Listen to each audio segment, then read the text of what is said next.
Hello everyone, আমি তনুশ্রী। আজকে আমি চলে এসেছি আবারও একটা নতুন রান্নার ভিডিও নিয়ে।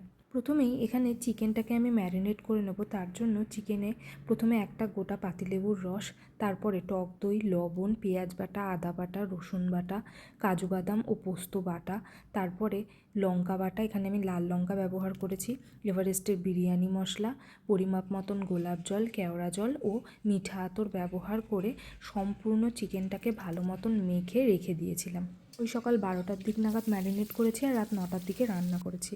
এরপর কড়াইতে 2 চামচ ঘি আর পরিমাপ মতন সাদা তেল দিয়ে একটা পেঁয়াজ বেরেস্তা ভেজে আগে তুলে রেখেছি। তারপরে ম্যারিনেশন থেকে চিকেনগুলোকে ছেঁকে ছেঁকে তুলে ভালো মতন ভেজে তুলে রেখেছি।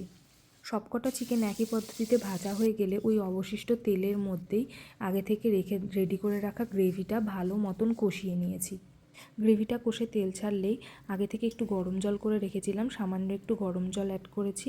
আর এই গ্রেভিটার মধ্যে সামান্য একটু স্বাদের জন্য চিনিও অ্যাড করেছি। আলাদা করে আমায় আর কোনো লবণ অ্যাড করতে হয়নি।